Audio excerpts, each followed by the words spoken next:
یعنی حکم زمونږ دا دی چې د الله نه سوا د بل عبادت ونه کوئ.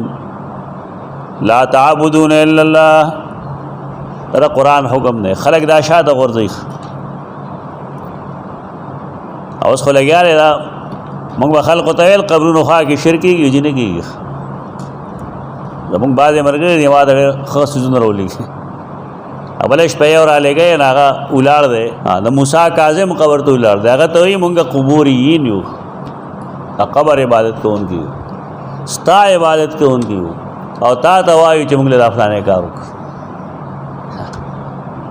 صاحبان څه وایي جي شرک خو نشته جرده چې ته یې پېژنې نه مونږ څه وکړو چې ته قبر والته وایې چې راغلی ستا لپاره یم او ستا نه یې غواړم او ته به یې راکوې او ټیک به یې راکوې.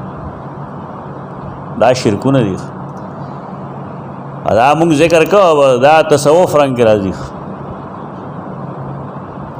سړي ګیره م غټه غټه ساتلي ویښته یې م غټ غټي ورسره یې لویه پګړۍ م په سر یې لویه چوغۍ م اچولي او جومات کې ګډېږي نو خلک به دنه اثر نه قبلوي چې که دا ګناه نه دی به نه ګډېده.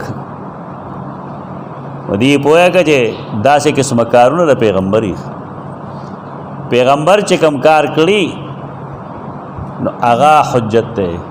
که زه څه کار کوم یا ته کوې یا بل کوي یا بل کوي نو دا حجت نه دی. نو بیا دویم سوال دا کوي چې که دا ګناه نو کم سے کم دی خو به نورو ته ویلی چې مه کوئ وایي دا هم دلیل نه دی. خاموشي د نبی کریم صلی الله علیه وسلم دلیل دی چې هغه یو کس ولیدو هغه یو کار کو نو د هغه ذمهداري دا ده نبي حیثیت باندې چې کار د ګنایي چې هغه یې منې کړي نو چې کله هغه منې نه کړه نو موږ پوه شو چې دا کار د ګناه نه دی. نو دې ته تصویب وایي. تے سواد واو یہ بے تصویب زمونږ ژبه کې ته حدیث تقریری وایي. خلکو ته اعلان وکړي د لا اله الا الله د لا اله الا الله باندې اوس عجیب و غریب کار کوي خلک. بیګا یو سړي تقریر کو هلته ما اورېد وایي چې لا اله الا الله به داسې وایي که نه چې دا زړه به لږ راپورته کړي دې ته به کړي نو لا اله به داسې وایي الا الله باندې به ضرب کړي داسې اول به لا اله لا اله نه بیا الا الله الا الله الا الله نو آخر کې الله الله الله الله نو ما ورپسې آخر کې هم وکړه آخر کې بیا هو هو پاتې شي ته سوال لا چې دا مسلمانی وسره الله دا خو د آدم علیه السلام د زمانې نه کلمه طیبه ده لا اله الا الله د دې ویلو دا طریقه چا جوړه کړه دا چې پلار دین نه چې ځان او بګې طریقې ایجاد کړي چې داسې ووایه داسې ووایه سا به راښکې او نفس به دا چلوږي دا بدعات دي. په شریعت کې کیفیت دا پیغمبر ښیي دا د پیر صاحب کار نه دی غلطه یې کړی چې پیر صاحب داسې خولی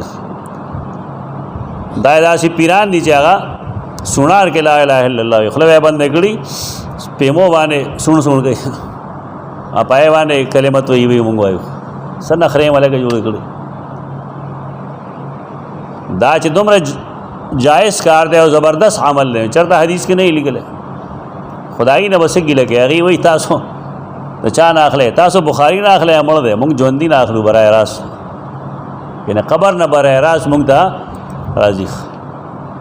دا استفاده عن القبر قائل دی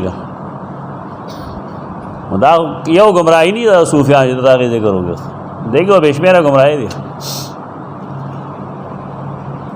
دا گمراهی دی قبر نه دا فیضونه میزونه نشته دی دا بدعات